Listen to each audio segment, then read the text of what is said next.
Hello and welcome. I'm Anand Naidu sitting in for Riz Khan. As the smoke begins to clear on nearly a week of fighting between Russia and Georgia, the long-term political fallout is emerging. While Russia was able to demonstrate its military power and influence, Georgia says it needs to be protected from its powerful neighbor, perhaps through membership of NATO. On Tuesday, Russian President Dmitry Medvedev ordered its troops to cease operations in Georgia and the breakaway regions of South Ossetia and Abkhazia. Shortly afterwards, there was a huge demonstration in the Georgian capital Tbilisi. President Mikhail Saakashvili denounced Russia's advance into Georgia and called for international support. On today's show, we look at the long-term impact of this conflict and how it will play out. Don't forget, we take your calls on the show. You can reach us at the numbers there at the bottom of your screen. First, for the latest on the situation and a look at the most recent developments, we're joined now by our correspondent, JONAH, who's in the Georgian capital Tbilisi. JONAH, what is the latest there? Hi Anand. Well, it's been an interesting day, certainly. It started off fairly nastily in the town of GEORIA, the town that came under such heavy Russian bombardment over the weekend, that has been so much of a focal point in this conflict down the road from South Ossetia. Russian armaments and shells fell into the town of GEORIA this morning, killing 5 people, among them 2 journalists. So the war certainly ongoing on that front and elsewhere in Abkhazia as well, in the Kadori Gorge, the Abkhaz and Russian troops shelling Georgian positions there. But of course, later in the day, the news came from Moscow, from the Kremlin, that Dmitry Medvedev had ordered his troops to halt all military activity, declaring that they had reached their goals, met their objectives. This was an effective ceasefire. It was hailed as a possible end to the war, but it's all very conditional on Georgian acceptance of terms. Georgia must pull out, and Georgia must renounce any use of violence against these separatist regions in future. And JONAH, can one say with any kind of certainty that the fighting has indeed stopped? Well, here we have a problem in that it is very difficult to report this war without independent observers on the ground in the various places where things are going on. There are obviously many more people on the ground now, journalists and the like, than there were at the beginning. However, there are still reports, for instance, of fighting going on around the South Ossetian capital Skin Valley, which the Georgians are supposed to have vacated a few days ago. So that seems unlikely, but I can't confirm. There certainly was and is still fighting going on in Abkhazia. The Abkhaz claiming that they've pushed the Georgians out, the Georgians not confirming that. And if the Georgians haven't been pushed out, there will still be fighting going on there. So I can't confirm that all military activity has ceased, but certainly there is talk of ceasefire in the air. And for Georgians, for people here in this city and around this country, that in itself is very, very promising. And JONAH, there's also been a pretty long rally that's been held in the Georgian capital Tbilisi today. Yep, 100,000 or more people turned out this afternoon for a rally outside Parliament here in Tbilisi, which was addressed by President Mikhail Saakashvili. That rally has gone on into the evening. Saakashvili has turned up again this evening, accompanied by dignitaries, foreign dignitaries, the heads of neighboring states like President Yushchenko of Ukraine, also the Polish president. Even President Sarkozy of France was said to have been about to turn up. I'm not aware that he has yet. He didn't initially. That would have been surprising, of course, because he's on a sort of shuttle diplomacy mission here, trying to mediate an end to fighting. Surprising that he would stand up on stage. But this has been an opportunity for President Saakashvili to address his people, but in the full view of the world's media, addressing the world as well. Very much painting Georgia as the victim in all of this and Russia the undisputed aggressor, and calling for the world to step in and help to end this conflict, step in to Georgia's aid. Of course, that's a little bit disingenuous when you consider that it was in fact Georgia that made the first major step towards this war in the first place. Thanks, JONAH. JONAH there talking to us from Tbilisi.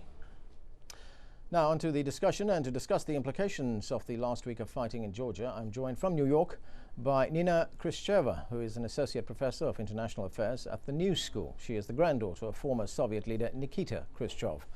Also in New York is Professor Padma Desai from Columbia University, an expert on Russian issues. She's written numerous books on the development of Russia. Welcome to both of you to the show. Thank you. Professor Desai, if I could start with you. Russia says that it has now called for a cessation of hostilities, that it has achieved its objectives. If we look at this very broadly, even at this early stage, are there any winners and losers in this conflict? Well, it's very difficult to say whether there are any winners and losers, and to define what winning or losing would mean in this situation, which is still sort of developing. But it would seem to me that if we go back to history, I mean, going back to 1991, when the Soviet Union was dissolved in December, and Georgia became an independent state. At that time, a little later, Southern Ossetia broke away from from Georgia and became a sort of a de facto independent unit. So did Abkhazia. There was civil war, there was some loss of life, there were some refugees which were created, but around 1992, the arrangement after that was that both these units, which are de facto independent within Georgia, would be monitored by Russian, Georgian, and UN peacekeeping forces. And that was the situation which prevailed when last Thursday, unfortunately, in my view, President Mikhail Saakashvili of Georgia mounted this attack on Tskhinvali, the capital of Southern Ossetia, evidently with a view to taking the whole unit of Southern Ossetia back under Georgian full control. And I think where he miscalculated was that he was going to get military support and full support from the United States and from the European Union. He proceeded under that miscalculation, and that is how this whole conflict started, in which there has been bombardment, there has been tanks moving in from Russia, and loss of life. What will happen now? Who has won? Who has lost?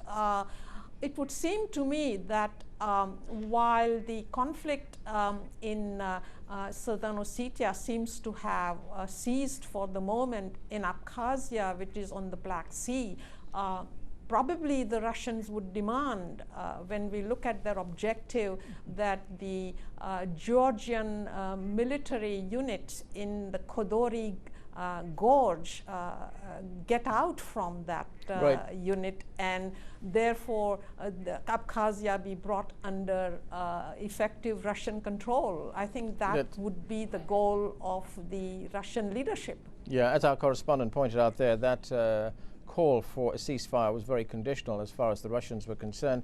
Professor Khrushchev, I want to start off with I want to start off with an email here which we received from Horst Klaus in Niagara in Canada, and he writes, "Here in Canada, under influence of the American news media, we were first under the impression that it was a Russian invasion of a small independent country. However, reading various blogs, the true background came to light. Georgian troops invaded a disputed area which favors joining Russia, and the US wants to install their, quote, insane missile defense system in Georgia, right next to Russian territory." So let me ask you this. Are we seeing a return to the Cold War days here? Well, good question. I mean, it has been a story all over the news. If I may, I actually want to sort of follow up a little bit on the winners and losers first. I actually think that everybody lost in that conflict. I mean, indeed, Saakashvili heavily miscalculated the intentions and the amount of support the United States was going to provide.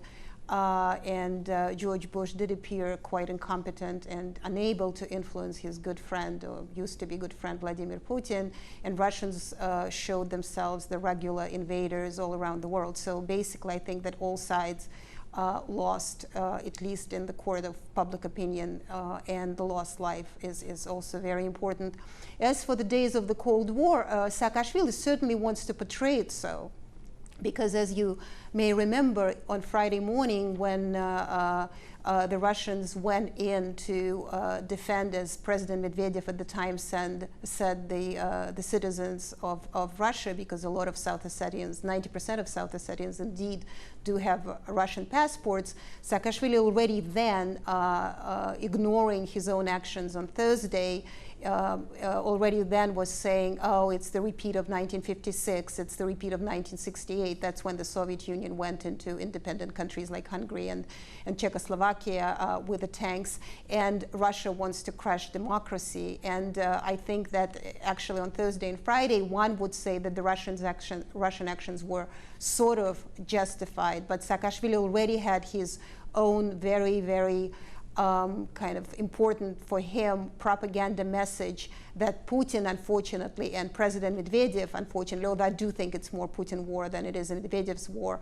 unfortunately only fell into this trap of showing themselves as yet again invaders who go outside of the conflict where they should have stayed in Abkhazia and South Ossetia and moved, or at least bombed Gori and other territory, other places in Georgia proper, which probably they should, if they wanted to preserve their image as the defenders of their citizens, they should not have done, but used more diplomacy and used only the necessary military operations. So obviously Saakashvili is portraying it as the start of the Cold War. Dick Cheney is screaming the Cold War, which already he did first in 2005 and whatnot. And I think the real test will come when the dust will settle and they will really start negotiating of who gets what how, and see how elaborate those negotiations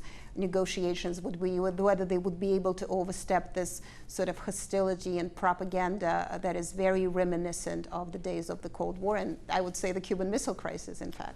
Well, I want to pick up on a few of those points, but first we're going to have to take a break. So, Padma Desai, Nina Khrushchev, we're going to pause here. We'll be back after a short break. Stay with us and we'll continue this discussion.